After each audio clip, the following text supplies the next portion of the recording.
Single dad signed a marriage contract for his daughter. 3 years later, the CEO broke every rule. You want me to marry you? Graham. Whitaker's voice was steady, but his eyes burned with disbelief. He stood in the center of Carrington Tower's penthouse office, a place so pristine and cold it felt like it belonged in a museum, not in real life. Opposite him, Selene Carrington didn't blink. She simply crossed her arms, her perfectly tailored navy suit hugging her figure like it had been sewn onto her soul. I'm offering you a legal contract, she replied. Not romance, not intimacy. A marriage on paper, 3 years. You'll be compensated generously. Graham let out a soft, humorless laugh. You called me here, out of nowhere, to ask me to marry you. You don't even know me. I know everything I need. To Selene said coolly, You're clean. No scandals, no political affiliations. You have full custody of your daughter. You're emotionally stable, dependable, unremarkable in a good way. Graham flinched slightly at that last word. Unremarkable. He clenched his jaw and looked out the massive window behind her where the whole of Los Angeles sprawled like a broken promise. And why me? He asked, his voice low. Because I need a husband, she said like she was discussing an acquisition. The board has issued an ultimatum. Either I stabilize my public image by marrying, or I risk losing controlling interest in Carrington real estate. And, frankly, I don't trust anyone in my world.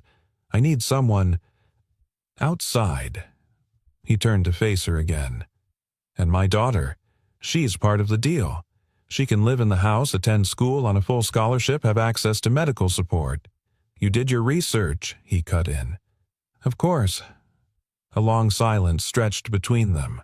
The ticking of the minimalist chrome wall clock behind her desk was the only sound. Graham studied her. Selene Carrington, 35, one of the youngest self-made billionaires in America. Ice in her veins, steel in her posture, and not a single crack in the armor. Until now. Because for a flicker of a second, just a blink, he thought he saw something in her eyes. Not desperation, not fear, something quieter. Loneliness. Let me get this straight, he said, walking slowly toward her desk. You want me to pretend to be your husband, live in your house, play the part. But no. What? No touching, no feelings. Selene's eyes didn't waver. Exactly. And what if my daughter calls you Mom by accident? Selene exhaled softly but not unkindly. Then I suppose I'll have to figure out how to answer her. That silence again, heavier this time. Then Graham said quietly, You don't need a husband, Selene. You need a shield, a name next to yours that makes the men in your boardroom feel more comfortable.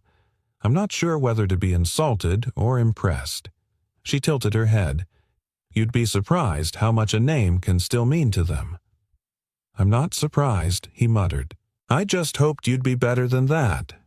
Selene's expression didn't change, but something in her voice softened. I've learned to survive in a world built for men who believe women must be softened by marriage. This is survival, Mr. Whitaker, not desire. Graham ran a hand through his hair. His mind spun. 3 years, financial security, medical care for Lila's heart condition, a way out of the constant hustling, the side jobs, the ramen dinners. And still, what would I be teaching my daughter, he said, that we trade ourselves for comfort? You'd be teaching her what sacrifice looks like, Selene replied, the quiet kind, the kind fathers make when no one's watching. That hit harder than he expected. He turned away again, exhaling through his nose. Why me, Selene? He asked more softly this time, honestly. She hesitated, then answered barely above a whisper, Because you looked at me like I was a person, not a prize, not a number, not a threat, just a woman. Graham froze. He hadn't expected that. The room fell into silence again this time, thick with something unspoken. Outside, the sun had dipped behind the skyline, casting long, golden shadows across the floor. Then she walked toward the desk drawer, pulled out a folder, and laid it gently on the glass. Read it. Take 48 hours. If you don't sign, I'll have to find someone else.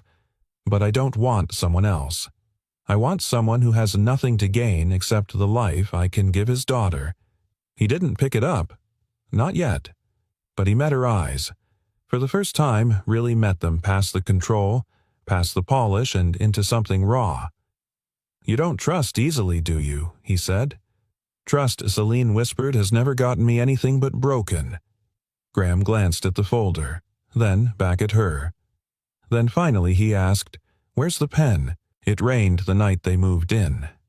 Not a soft drizzle, but a steady, soaking curtain of rain that blurred the windows of the Carrington estate and soaked the soles of Graham's worn boots as he stepped out of the town car, Lila curled against his chest like a sleeping kitten.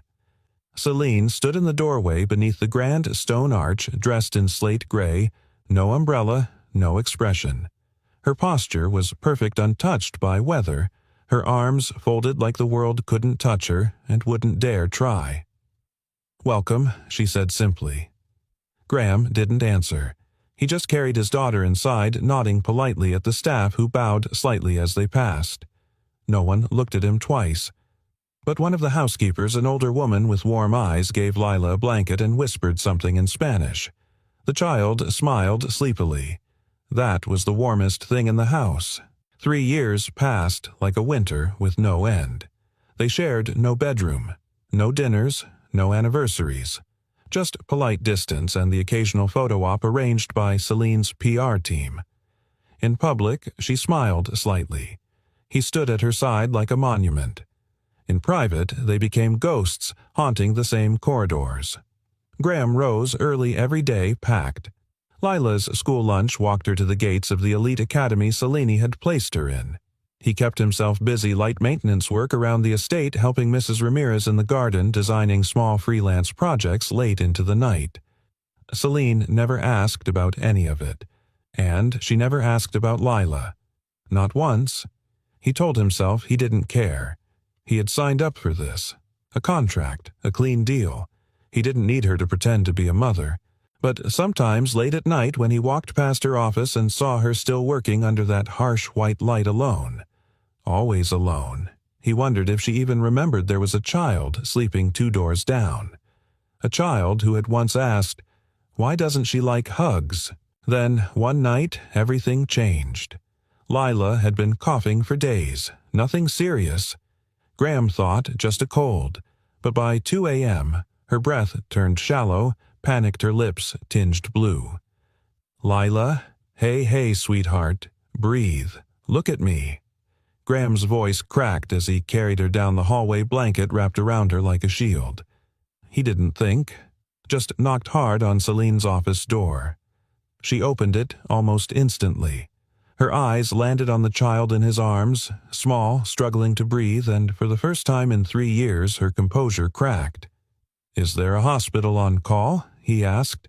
"She's not breathing right." Celine didn't answer. She was already moving. Within minutes, a private medical team was summoned. Oxygen, IVs, monitors. All the things Graham could never afford on his own. Celine stood back, at first her arms stiff at her sides. But when the doctor turned to them and said, "She'll be okay," her heart just worked too hard with the fever. Something in her gave way. Graham noticed it in the way her hand trembled at her side. "Why didn't you call me sooner?" she asked. He looked at her, worn and shaken, cradling Lila's hand. "You made it clear she wasn't your concern." Celine flinched. Then quietly, "That wasn't fair. She's a child. You know her name?" "Celine," he asked, voice low. Celine opened her mouth, closed it, then nodded. "Lila." Graham studied her for a long moment. "She calls you the lady with no smile." Celine's gaze dropped. That silence returned, heavy. More than just awkward, it was filled with all the things they hadn't said for 3 years. "Do you want me to leave?" he asked suddenly. "Take her. Walk away. We've held up our end." "No." Her voice was too fast, too firm. "Stay." Why? Celine stepped closer. Her eyes flicked to Lila, then back to him. "Because this house feels less empty when you're in it." It was the first real thing she had said to him. The next morning, Graham found Celine already downstairs. No makeup, hair pulled back, holding a cup of coffee in the kitchen, a place she never entered. "You don't have to be here," he said, not unkindly. "I couldn't sleep." Graham looked at her in silence, then asked, "Do you ever think about the fact that we live in the same house but we're complete strangers?" Celine didn't answer immediately. Finally she said, "It's easier that way." For who she hesitated. For me. Graham stepped to the sink, filled a glass with water sipped. 3 years, Celine. And not once did you ask about her school. Her drawings. The little stuffed fox she carries everywhere. "I'm not good with children," she said. Or people. Or anything that feels. Graham looked at her. "Then, what are you good at?" Celine met his gaze. Surviving. It wasn't bitter. It wasn't proud. It was just honest. Maybe he said you don't have to survive anymore. Maybe. You can just live. Celine looked away, but her hand gripped the edge of the marble counter like the world had shifted beneath her feet. "You said this would be just a contract," she whispered. "No feelings." "Feelings weren't in the contract," Graham replied. "But life doesn't follow contracts, Celine. Especially when a little girl draws pictures of you and still hopes you'll smile back." That evening, as Lila slept peacefully for the first time in days, Celine stood at the threshold of the child's bedroom. She didn't step in, just watched from the doorway, then whispered to no one, "I don't know how to be what she needs." Behind her, Graham spoke gently. "Start by showing up." She didn't turn, but she nodded. And in that small nod was a crack. Not enough to let the light in, but maybe, just maybe enough to let it try. Graham found the envelope on the kitchen counter. He hadn't heard Celine come in as usual. She moved like a shadow in that house, silent, precise, untouched by the clutter of emotion. But the envelope was hers. He recognized the letterhead Carrington Group, Office of the CEO. He opened it carefully, expecting more legal paperwork, another amendment to the contract perhaps. But instead it was a formal invitation, heavy cardstock embossed gold. "You are requested to attend the 25th anniversary gala of Carrington Real Estate Group. Venue, the Whitmore Hotel, Saturday, 7:00 p.m. Dress formal. Attendance mandatory for all executives and spouses." There was a handwritten note at the bottom. "Graham, I need you there. Celine." He read it twice. She never writes, never asks, never needs. He walked upstairs, the invitation in his hand. Lila was sitting on the floor painting a scene of their small backyard, complete with a smiling sun and a tiny figure that looked suspiciously like Celine, standing next to a fox and holding a balloon. She looked up and grinned. "Daddy, guess what I drew her smiling today?" Graham crouched down. "Her Miss Celine," she whispered. "I think she wants to smile, but maybe she forgot how." That evening, Celine was in the study when he knocked. She looked up from her laptop, her hair pinned back, sleeves rolled up. For once, she didn't look like the bulletproof CEO. She looked tired. "You need something?" she asked. He held up the invitation. "Mandatory, huh?" Celine stood, walked around the desk. "I wouldn't have used that word if I had any other choice." He raised an eyebrow. "You always have a choice." "Not when the board is circling like vultures," she said, her voice tight. "They've been waiting for an opportunity to replace me with someone more palatable." "You mean male?" She didn't argue. "I've kept them at bay by appearing stable, married, controlled. But this gala is different. International partners, media coverage, one wrong step, and I'm just here to make sure you look properly domestic." Graham finished. She sighed. "I didn't mean it like that." "No." He stepped closer. "Then how did you mean it?" Her voice dropped. "I meant, I trust you, more than anyone else in that room." That silenced him. "I don't need you to pretend to love me," she said quietly. "Just don't make me look like I've failed at being human." Graham stared at her for a long moment, then asked, What do I wear? The gala was held at the Whitmore all-marble floors, chandeliers dripping with crystal and tuxedos as stiff as the egos wearing them. Graham hated every second of it. But Celine, she moved like she owned the air, dressed in a midnight blue gown that shimmered like falling stars, her hair down for once cascading in soft waves. But it wasn't the dress or the diamonds that turned heads. It was her stillness, her command. Everyone in the room either feared her or wanted to become her. And then there was Graham in a simple black tux, no cufflinks, no pretense. Just him, standing beside her like gravity. "You clean up well," she murmured. He glanced sideways. "I feel like I'm impersonating someone wealthier." "You're impersonating my husband," she replied, then paused. "But somehow tonight it doesn't feel like pretending." That stopped him cold. But before he could respond, someone called out, "Celine, Carrington, you finally brought the elusive husband." It was a man in his early 50s, tailored to within an inch of his life, holding a glass of scotch and a smile that didn't quite reach his eyes. Graham Whitaker Celine said, introducing him with the ease of a practiced politician. "My husband." Graham shook the man's hand. Firm, calm. He'd dealt with men like this before, all charm and teeth. "Daniel Wexler," the man said. "Investor, board member, occasional thorn in your wife's side." "And here I thought you were just the entertainment," Graham replied evenly. Wexler chuckled. "He's got wit. I like him." "Don't let this one go, Celine." Celine offered a tight smile. "That's not the plan." They moved through the room, Celine greeting investors and executives, Graham observing silently, offering polite nods, but mostly watching her. The way her smile turned mechanical. The way her eyes darted, scanning, measuring, surviving. And suddenly he understood. All these years she hadn't been cold. She had been protecting herself. An hour later they stepped outside to the garden terrace for air. The city lights blinked below them. A soft wind tugged at Celine's hair. "You hate this," she said. "I do. You're good at faking it. I've had practice." She leaned against the stone railing, her profile lit by the gold spill of ballroom light. "This is the only world I've ever known. Money, deals, power games. You don't belong in it." He stepped beside her. "No, but maybe that's why you asked me here." Celine turned to him. "Why did you say yes?" "Graham, really?"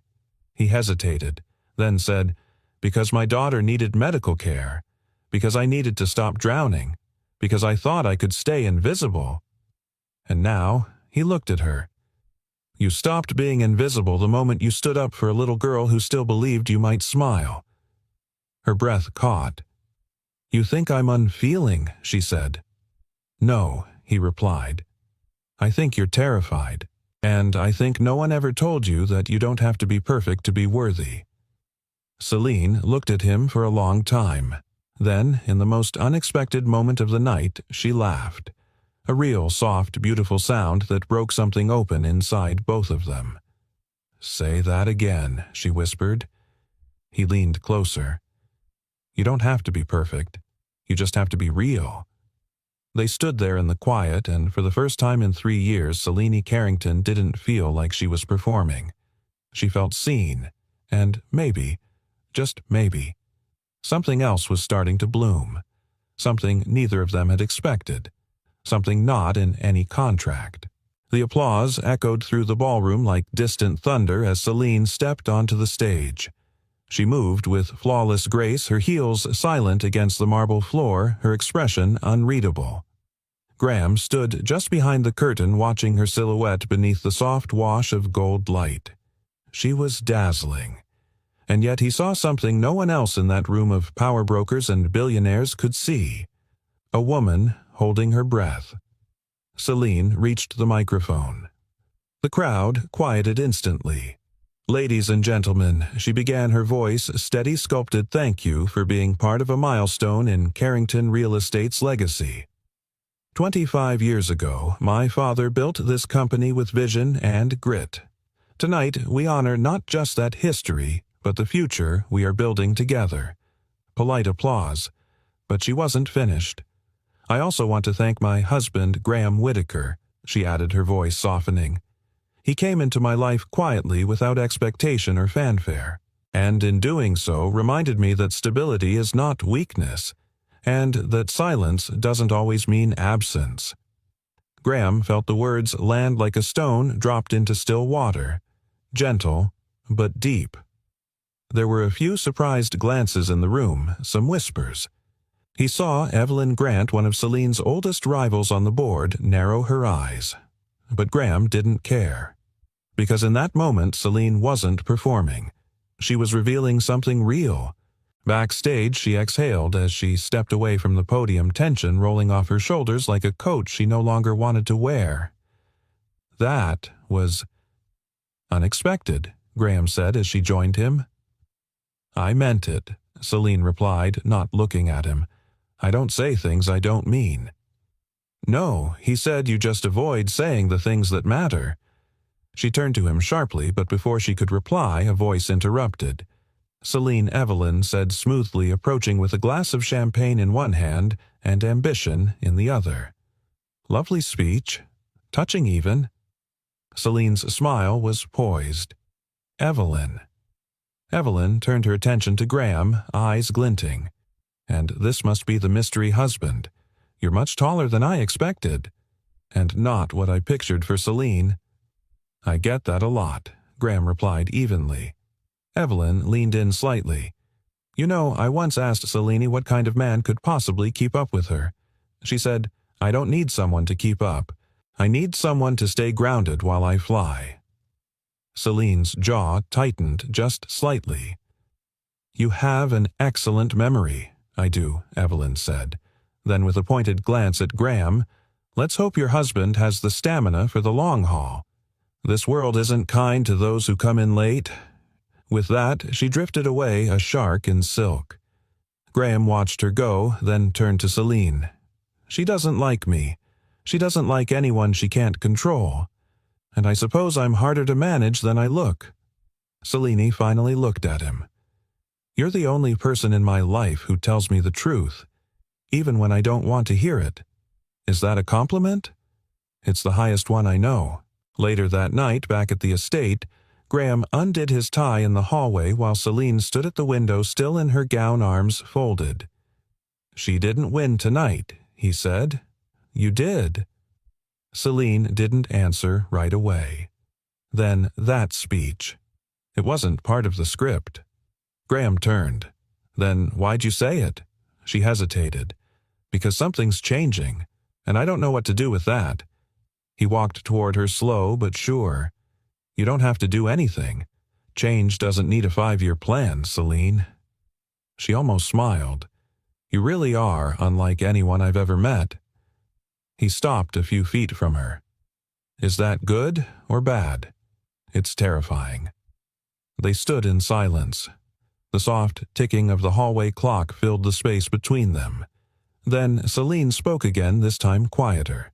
When I was 16, my father told me love was a distraction, that emotions made women weak. He said if I wanted to survive in his world, I had to feel less, need less, want less. Graham's voice was steady. He was wrong. He was powerful. So are you, he said. But power doesn't mean shutting out the world. It means choosing who gets in. Celine turned to face him fully. And what if I choose wrong? You already did, Graham said gently. You married a stranger. Her lips twitched. Fair point. He took a step closer. But that stranger happens to know how to fix leaky sinks, make a mean grilled cheese, and tell bedtime stories on demand. She looked up at him. Her voice dropped. And he doesn't flinch when the CEO of Carrington Real Estate looks like she's about to fall apart. No, he said softly. He holds her steady, a long, unbroken pause. And then, she stepped forward. Not far. Just enough. I didn't expect you to matter, she said. Not like this. I didn't expect to care, he replied. They stood there inches apart, the tension between them like a held breath. Then, soft, unsure, Selene reached up and brushed a strand of hair from his forehead. "I don't know how to do this," she whispered. "Then let's figure it out," he said. One small, human, terrifying step at a time. The next morning, as Graham packed Lila's lunch, she tugged on his sleeve. "Daddy." "Was Miss Selene happy last night?" Graham paused. "Why do you ask?" "Because—" I heard her laugh. He knelt in front of her, cupped her small face. "I think she's learning." Lila smiled wide. "Maybe she's remembering. Remembering what? That she used to be someone's little girl, too." Outside, Selene stood at her window watching them below. For the first time in a long time, she didn't feel like a woman trapped in a tower. She felt like someone who might be ready to come down. And maybe she thought that's where the real power begins. The first time Selene felt it, she didn't recognize it. It was a slow burn in her chest. Not quite anger, not quite fear, but something sharp enough to steal her breath when she saw Graham standing outside the school gates. Smiling. Not just smiling. Laughing. With her. The woman was tall, elegant in a casual kind of way, jeans and a cream blazer hair swept into a carefree bun. She was holding Lila's hand, crouched to eye level, listening intently as the little girl pointed to something in her sketchbook. Graham stood beside them, easy and relaxed, sunlight hitting his face just right. Selene didn't realize she'd come to a full stop until her driver cleared his throat gently. "Ms.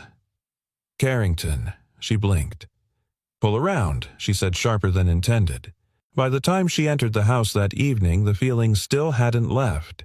It twisted deeper when she found the woman in her kitchen sitting at the island sipping tea, chatting with Mrs. Ramirez like she belonged.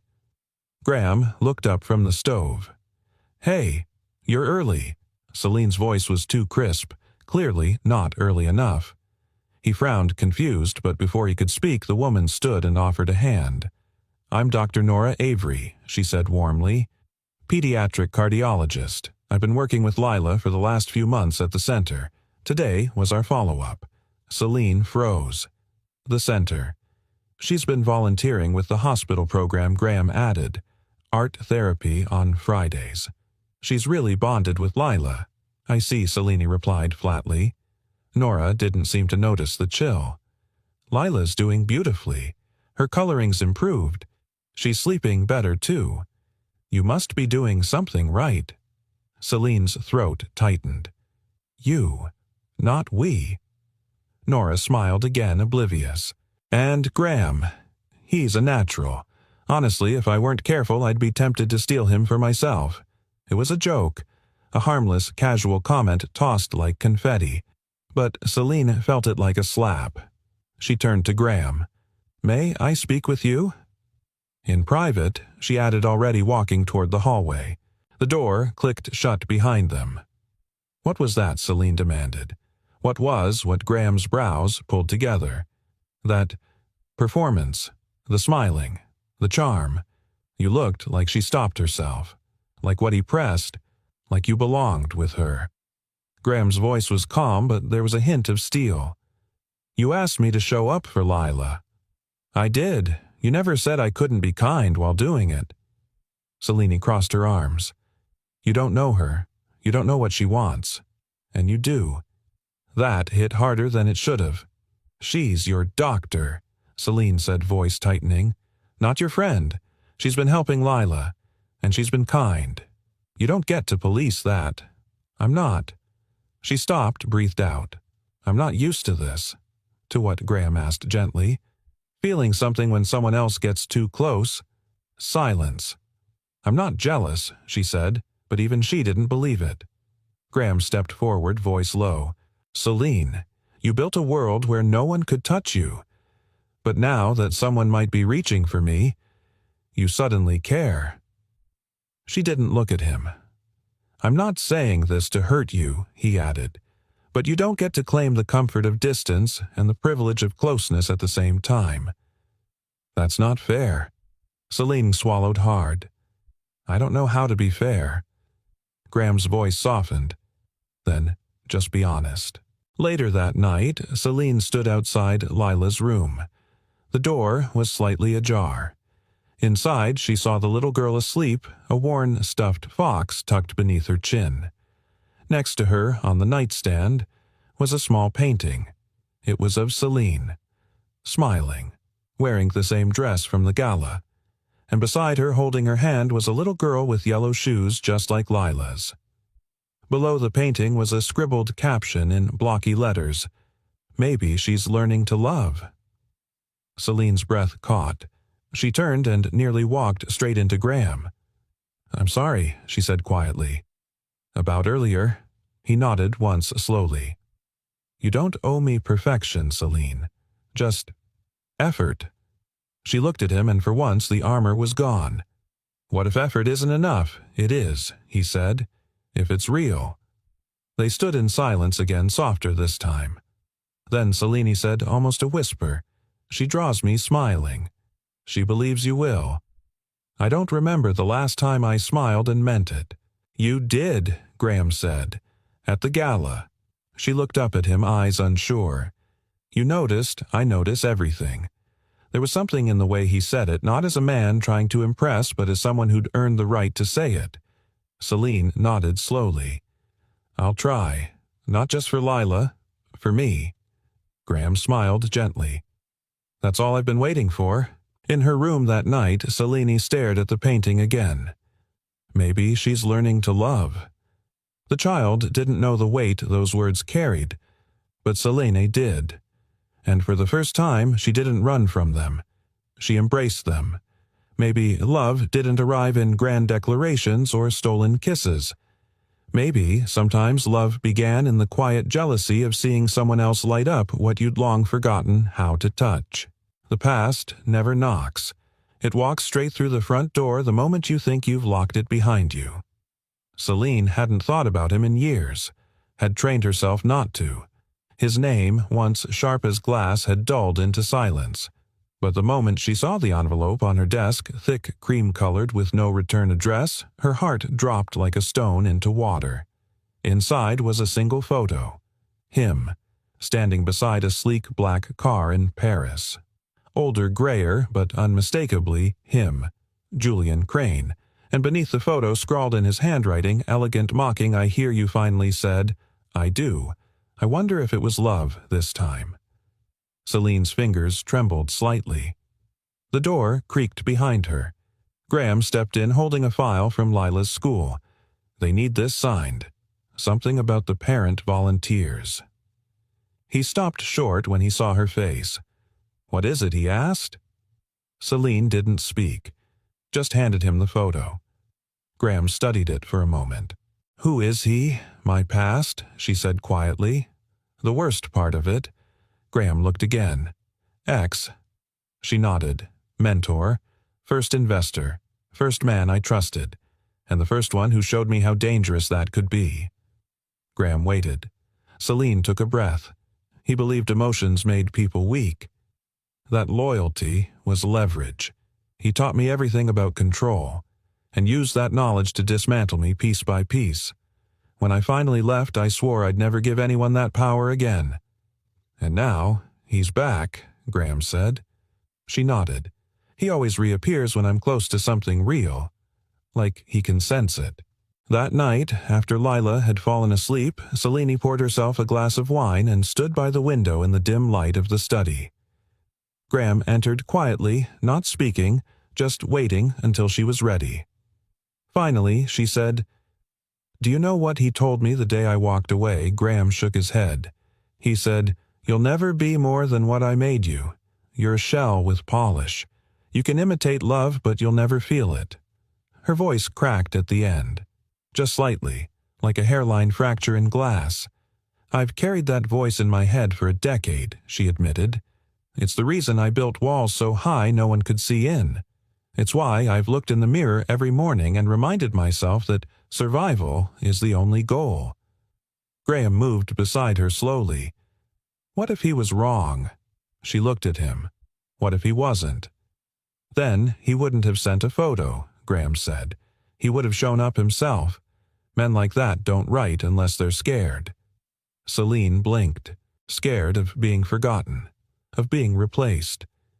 She stared down at the photo again. Then, softly, he knew every part of me, and used all of it to wound me. Graham met her gaze. I know every scar you carry, and I haven't walked away. There was something fierce in his voice now. Not protective, present, grounded. I'm not him, he said, and you're not the woman who needed him. Silence fell again, but this time it was warm. Then Celine asked, Why haven't you walked away, Graham? He hesitated. Then, Because I see the parts of you you forgot were still alive. And I'm not here to fix you. I'm just here to stand beside you while you heal. Celine's throat tightened. What if I fail? Then I'll still be here tomorrow. A week passed. Julian didn't reappear, but the memory of him lingered like the scent of smoke after fire. Celine didn't retreat into herself, not this time. She began waking earlier, joining Graham and Lila for breakfast. At first, she said little, but one morning, as Lila showed her a crayon drawing of the three of them, Celine touched her daughter's hand gently and said, You're very talented. Lila's eyes widened. Do you really think so? Celine smiled. I wouldn't lie to an artist.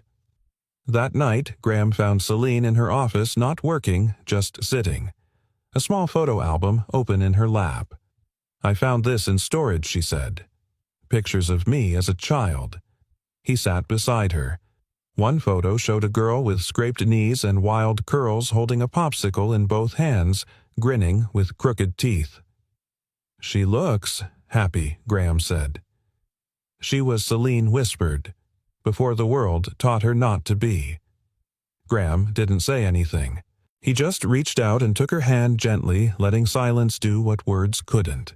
A few nights later, Celine stood in front of her bathroom mirror brushing her hair. Her reflection looked softer lately. Still composed, but something new shimmered beneath the surface. She turned toward the door. Graham was there leaning against the frame, arms crossed. I need to ask you something, she said. Ask. Do you think someone like me can be loved for who I am, not for what I built? Not for my name. Just me. Graham's voice was firm. I already do. She took a step closer. And if I break again, he smiled softly.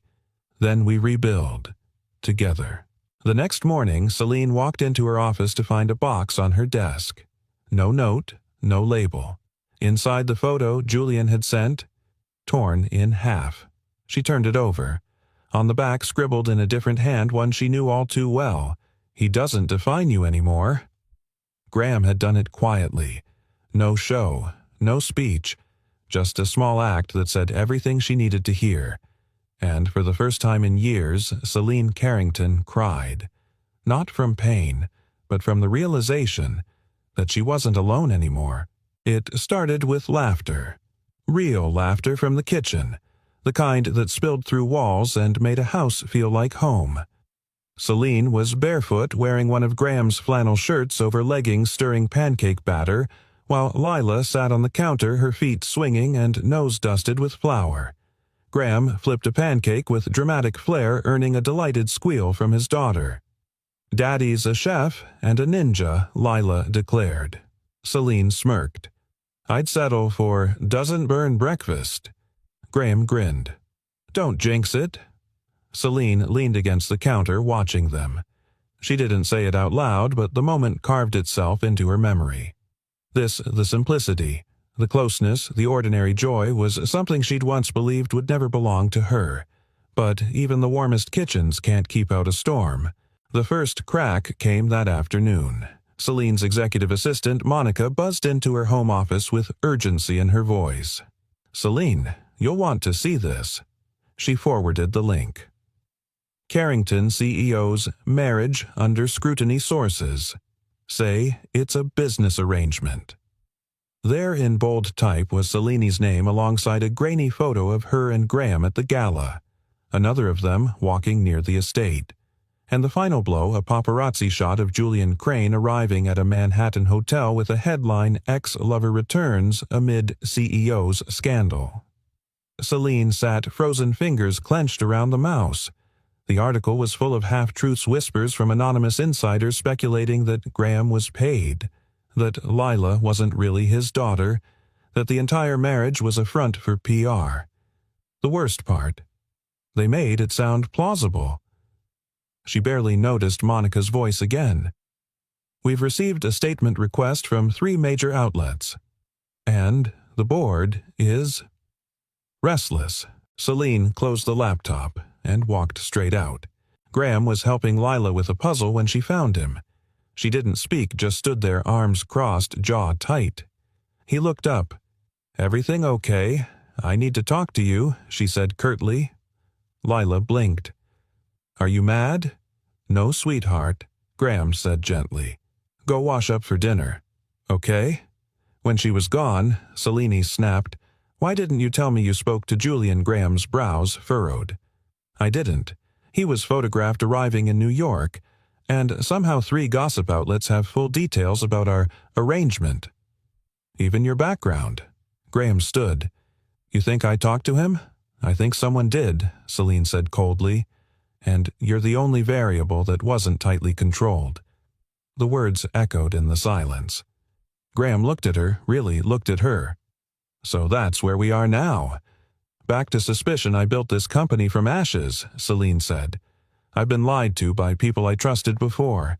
I won't let it happen again." "And what am I?" Celine Graham asked. "A threat to your empire or the man who's been raising your daughter like his own? That's not fair." "No," he cut in, voice suddenly sharp. "What's not fair is that I've done everything you asked, stood by. You protected your name, and still you look at me like I'm expendable." Her throat tightened. "I didn't mean..." "Yes, you did. Because somewhere deep down, you still believe love is a transaction. That trust is a luxury you can't afford." She blinked, and for the first time in a long time, Celine felt afraid. Not of him, of herself. Graham exhaled the fire in him, cooling to ash. "I can't teach you how to trust Celine, but I also can't keep proving I'm not the enemy." He turned to leave. "When you decide whether I'm your husband or your hired help, let me know." Celine stayed in her office long after dark. The house was too quiet.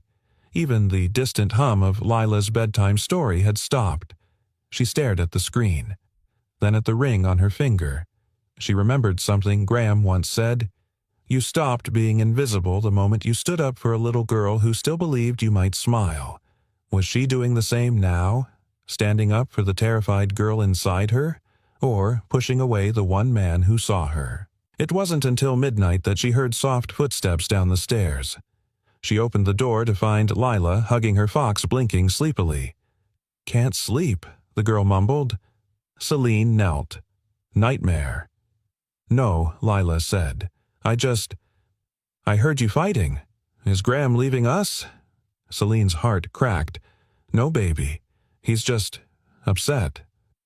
Lila looked up. "You make him happy, but he makes you warm." Celine's breath caught. "Don't let the warm go away," Lila whispered. Then she hugged her tightly, so tightly it felt like forgiveness. The next morning, Graham stood at the kitchen counter packing Lila's lunch. His movements were quiet, measured, not angry, just resigned. Celine stepped in still in her silk robe, barefoot. He glanced at her. "I'll be gone most of the day. Got some work lined up in Midtown." She didn't speak until he turned to leave. "I believe you." He stopped. "I believe you didn't leak anything. And I believe you would have told me if you'd seen Julian." Graham turned slowly. "That belief came overnight." "No," Selena said, voice trembling. "It came after I realized something scarier than being wrong." "What's that?" "Being right, and losing you anyway."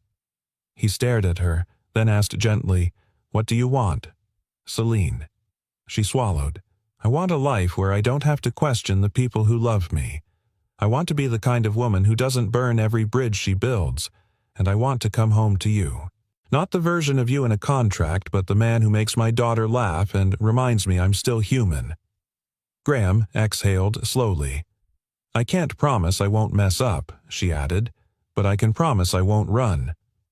There was a long silence. Then Graham said, That's the first real thing you've ever said to me. Celine stepped closer. Then let me say one more. She reached for his hand. I need you. Not because of a deal. Not because of Lila. Just because you're the first man who ever stayed when I wasn't perfect. His hand closed around hers, and for the first time there was no business between them, only breath, and hope, and something real.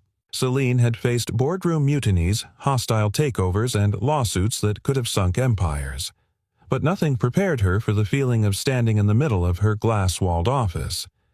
As the very company she built from the ground up turned its gaze on her like a jury. 12 men and women, some she'd mentored, some she'd outmaneuvered, all now watching her with guarded eyes. Miss Carrington began. Harold Whitmore, the board's elder statesman. We've reviewed the press fallout, the investor panic, and the letters we've received from 3 major stakeholders. Celine nodded once fingers clasped, spine straight. And, effective, immediately the board is calling for a vote of confidence. Pending the outcome, we may consider temporary executive suspension for the good of the company's public image. The words hit harder than she expected, not because of pride, but because for the first time she saw how fragile power truly was. She glanced across the table. No one met her eyes. Except Dana Lynn, the youngest board member, barely 32, fierce, brilliant, and one of the few who still spoke her mind. Dana leaned forward. Before we take a vote, I want to hear her speak. No statements, no lawyers, just Selina. Celine looked around the room, every breath a battle. Then she rose. You all know what I've done for Carrington Holdings, she said. You've watched me bleed for it, shield it, rebuild it after the fire in 17. I've missed funerals, family, friends, everything. For this place. She paused. But I made one mistake. I forgot that building an empire doesn't mean much if no one's waiting at home to share it with you. A few brows lifted. I married a man who didn't come from this world. Not for optics, not for strategy, but because he reminded me I was still alive, that there was something outside of quarterly earnings and controlled headlines.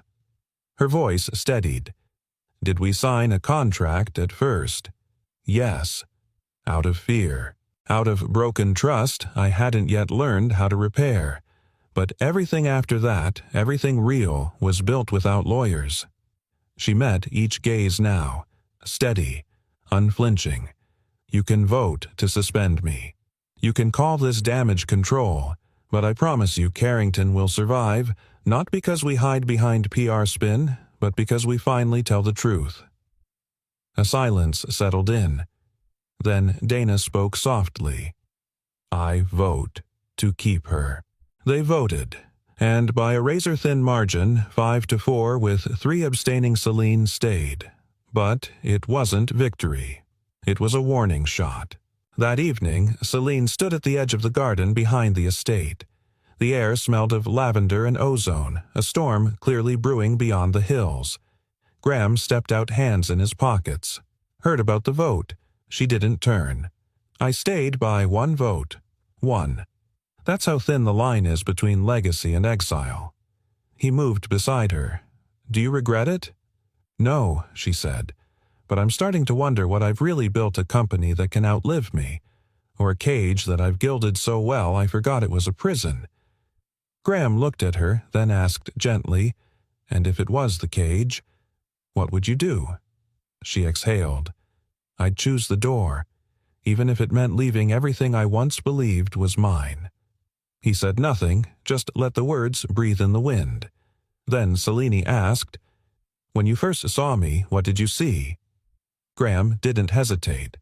A woman trying not to drown in a pool she built herself. She nodded slowly. And now, a woman who's finally swimming toward the shore. Her eyes glistened. I don't want to go back to the woman who needed armor to feel safe. Then don't, he said simply. Choose love over legacy. choose life over legend. She looked at him, something ancient and tender stirring in her chest. I think I'm ready to stop surviving, she whispered. I think I want to live. Later that night, as Lila tucked herself under her blanket, Celine came to sit beside her. Did you know? Celine said softly that when I was your age I thought grown-ups had all the answers. Lila giggled. You don't. Celine smiled. I'm still figuring them out. Lila looked at her seriously. Is that why you cried last night? Celine blinked. You saw that you thought I was sleeping. But I saw. I didn't say anything. Celine took her daughter's hand. Sometimes grown-ups cry because they realize they've been walking in the wrong direction, and they're afraid to turn around. Did you turn around? I'm trying, she said, but it's easier with you and your dad beside me. Lila snuggled in closer. Then we'll walk with you, even if you're scared. By midnight, Celine stood in her office looking at the glass walls that once made her feel powerful. Now they felt transparent, vulnerable. She picked up her phone. Dialed. Julianne, she said when the line connected. A pause. Then his smooth voice. Celine, I thought you'd lost my number. I didn't call to reminisce, she said coolly. I called to say this: you don't get to define me anymore.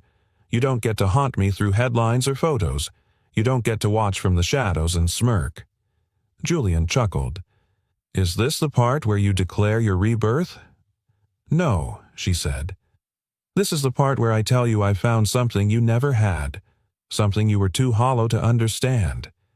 And what's that family? Real love. And the strength to burn everything down, and still walk away with my soul intact. She ended the call, didn't wait for his response, because for once his voice didn't matter. She returned to the bedroom. Graham was already there, half asleep, one arm over the empty side of the bed. She climbed in, curled beside him. He stirred. Everything okay, Selena whispered.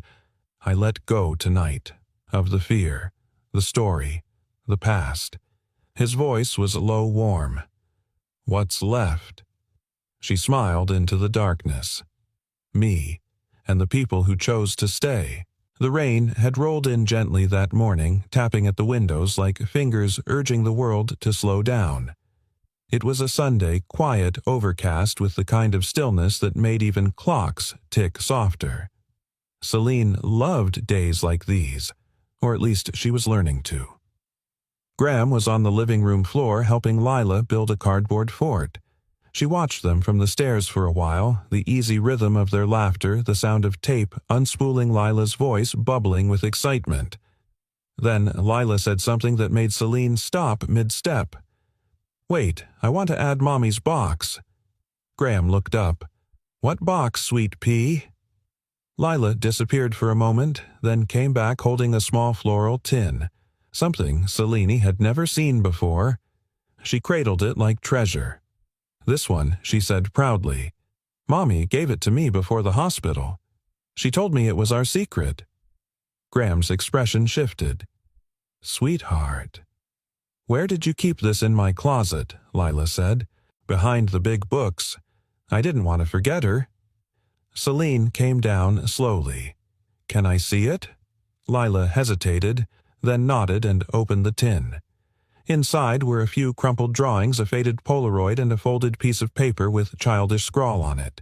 Graham picked up the Polaroid. It was a picture of a woman, brunette, mid-30s, with tired eyes but a warm smile, holding a tiny Lila on her lap. On the back, in faded ink, Nora and Lila, Spring Picnic, 2019. Celine froze. Graham read the name out loud. Nora! Lila beamed. That's my first mommy. A silence fell like a stone in still water. Celine knelt beside Lila. Baby, do you remember what happened to her? Lila nodded solemnly. She got sick. The nurses said she was going to sleep forever. Celine's throat tightened. And this box, it was from her. She gave it to me the day before she went to the hospital. She said if I ever feel scared I could open it and remember that she loved me no matter what. Celine felt her vision blur. Graham carefully unfolded the crayon drawing. It showed 3 figures, Lila in the middle, holding hands with 2 women. One labeled Mommy Nora, the other, Mommy Celine.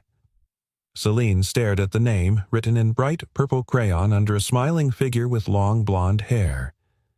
"She already gave you that title," Graham said quietly. Celine's voice was barely a whisper. "I didn't know she saw me that way."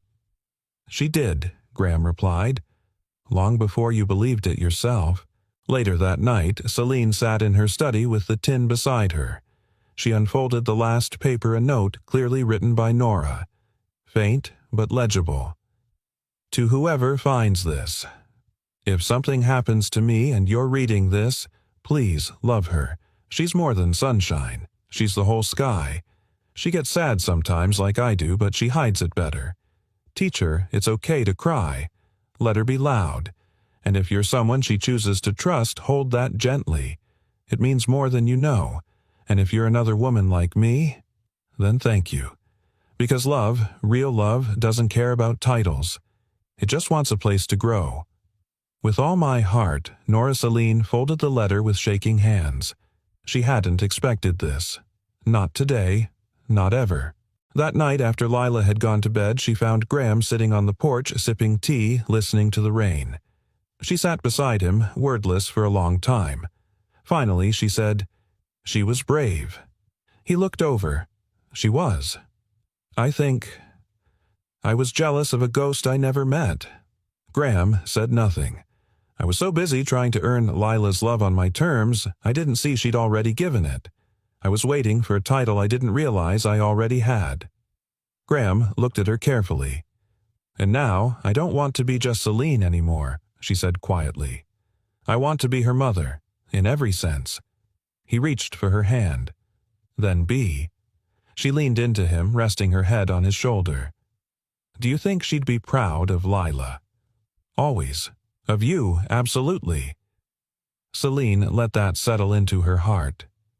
"I used to believe love was something to be earned," she said. "A transaction, a performance. And now I know it's something to be trusted, something to protect, and sometimes something to inherit." Graham smiled. "Sounds like a family to me." The next morning, Lila bounced into the kitchen with a big grin. "Guess what I did?" Celine turned from the stove. "What, I changed the name on the fort." Graham raised an eyebrow. "Oh, I wrote Lila's house," before she said proudly, holding up a fresh sign made of paper and glitter. "Now it says, Our Home." She taped it up above the pillow door with careful pride. Celine crouched down beside her. "That's beautiful," Lila beamed. "Because homes aren't just where you sleep. They're where people choose you." Celine hugged her tightly, whispering, "Thank you for choosing me." Lila grinned. "You were always in my picture." That evening, Celine took the floral tin from her office and walked into Lila's room. She placed it gently on the shelf above her bed. "I think this belongs here now," she said. Lila tilted her head. "But isn't it Mommy Nora's yes?" Celine said. "And that's why it should stay with the girl she loved most." She touched the box, then turned to Celine. "Will you read me a story tonight? I'd love to." She opened the book slowly, her voice soft, steady. And as Lila drifted off, curled in her blankets, Celine glanced at the shelf again. 2 names, 2 legacies, 1 child loved completely. The boardroom was quiet. Too quiet. Celine stood at the head of the long marble table, her fingers resting lightly on the glass surface. Outside, the Manhattan skyline burned gold in the setting sun, but in here the air was still and electric, as if something immense was about to fall. She took a breath, not for courage, for clarity, because for once she wasn't here to fight. "I'm stepping down as CEO of Carrington Holdings." A ripple of shock tore through the room. Chairs shifted, mouths opened. Silence broke all at once. "What, you can't?" "This is premature." Celine think carefully. She raised a hand, calm but final. "I've thought carefully for the past 12 years," she said. built this company with everything I had. I've negotiated billion-dollar mergers on no sleep, smiled through funerals, worn armor so long I forgot what my own skin felt like. And somewhere along the way I started mistaking survival for purpose. Dana Lynn leaned forward wide-eyed. Celine, you are Carrington. You are the brand. I was, Celine said. But the brand isn't the legacy I want to leave behind.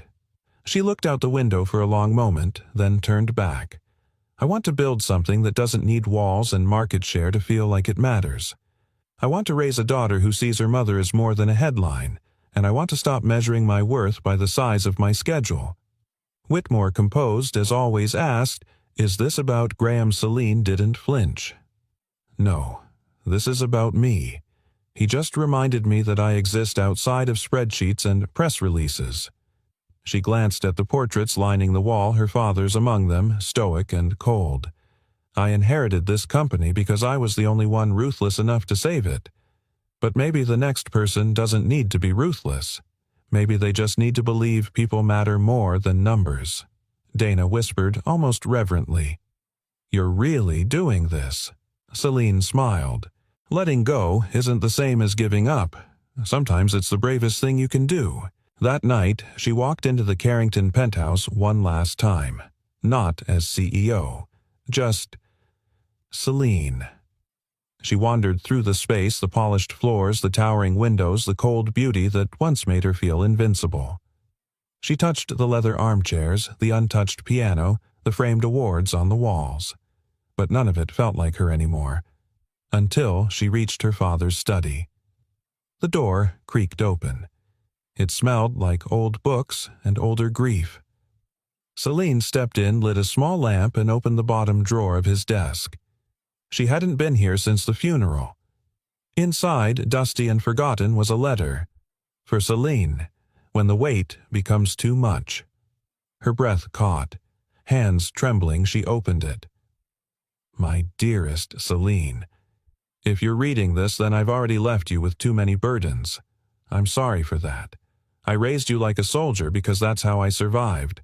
But I fear I taught you to fight so well you forgot how to rest. If I could do one thing over, it would be to show you that strength doesn't always mean winning. Sometimes it means letting someone else carry you for a while. You are more than this company. You are more than my shadow. Go find what makes you feel alive, even if it's not in this tower. And know this, I was proud of you long before you ever sat in this chair. Love, Dad. Celine sat still for a long time, tears falling silently onto the page. For years she had carried his silence like a punishment. Now she saw it for what it was, a man who didn't know how to say what he felt until it was too late. She folded the letter carefully, and let the silence soften. Back at the estate, Graham was rocking on the porch swing, Lila asleep upstairs. The scent of chamomile tea drifted on the breeze. He looked up as Celine stepped out barefoot, hair-loose face, bare of armor. You're early, he said. I quit, she replied, sitting beside him. He blinked. You're serious, I gave the crown back, she said softly. And I didn't shatter. Graham reached for her hand. How does it feel? Like I finally came home to myself. They sat in silence for a moment, then she added, There's something else. I found a letter.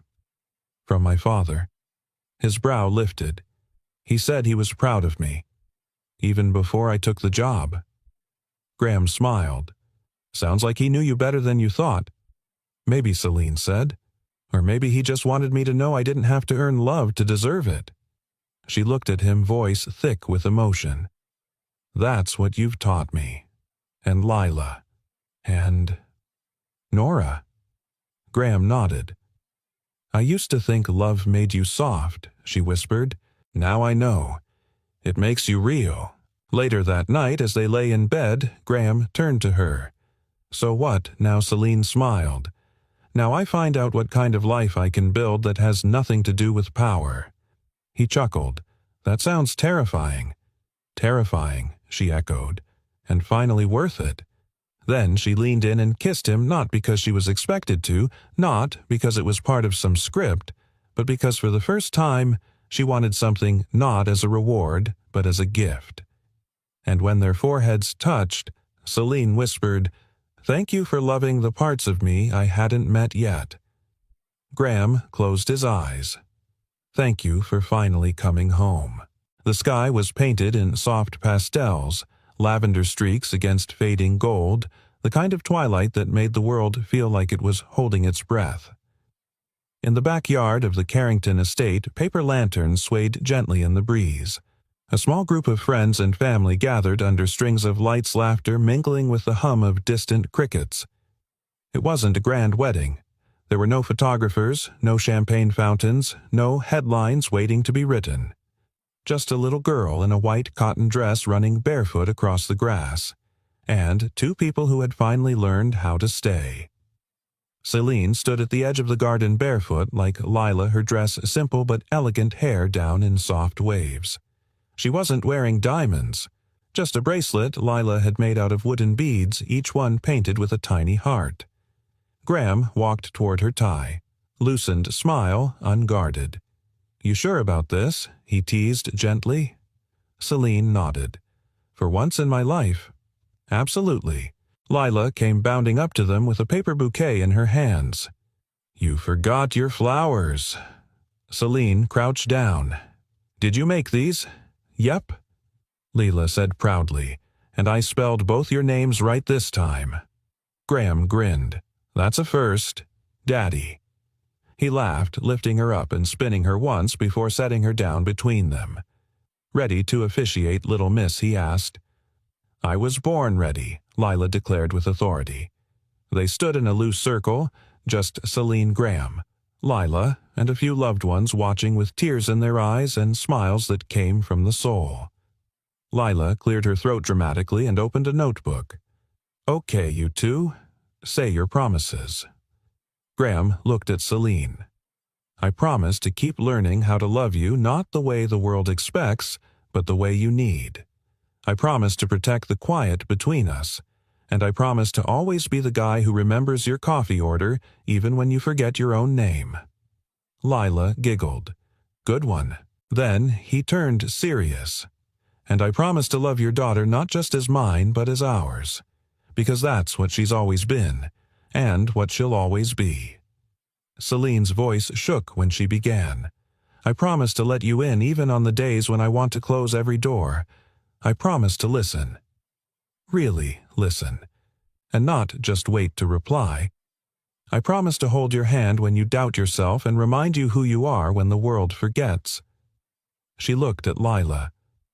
"And I promise to be your mother, not just in name but in every scraped knee, every drawing, every dream. I promise to show up even when I'm tired, even when I'm scared, because loving you is the easiest truth I've ever known."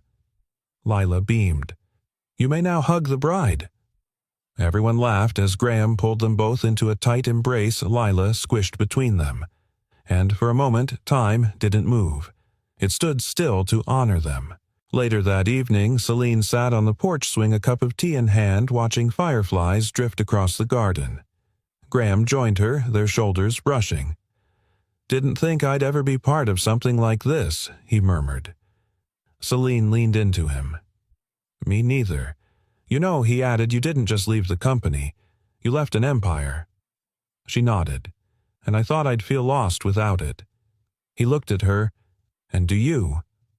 She turned to face him fully. "No, because I didn't lose anything. I traded up." He smiled. "For what a home," she whispered. "One that doesn't need walls to keep the world out. Just people who choose each other. Every day." Inside, Lila was asleep in her room, arms wrapped around her stuffed rabbit. On the nightstand sat the floral tin Nora's box with a fresh edition, a photo of the three of them taken earlier that evening taped to the inside of the lid. Lila had written one word beneath it in bold crayon: family. The next morning, sunlight spilled into the kitchen as Celine made pancakes badly, but with enthusiasm. Graham was reading the paper, his glasses sliding down his nose. Lila sat at the counter, swinging her legs, narrating the weather in a British accent. Celine flipped a pancake directly onto the floor. Graham deadpanned brilliant technique. She threw a dish towel at him. Lila giggled. Mommy's gonna need pancake lessons. And in that imperfect kitchen surrounded by laughter, dishes, and love, Celine felt something she hadn't known she was missing. Peace. Not the kind that comes when the world goes silent, but the kind that comes when your soul stops running. That evening she wrote a letter of her own. To herself. To the girl she used to be. You didn't fail. You just outgrew the life that once fit you. Power never made you whole. But love did. Real, messy, inconvenient, glorious love. You are not a title. You are not the pain that built you. You are a woman who chose to be soft when the world told her to be steel. And that is your legacy. And now I'd love to hear from you. Where are you watching from? Whether you're in a quiet town or a busy city, your story matters too, and your presence here means the world. If this story touched your heart, or made you believe just a little more in love healing or second chances, please let us know in the comments. What was your favorite moment? What line stayed with you? And if you enjoy meaningful stories like this full of depth, emotion, and humanity, don't forget to subscribe and turn on notifications so you won't miss the next chapter of hope. Thank you truly for spending your time with us. Until next time, take care of your heart, and never stop believing in the quiet magic of love.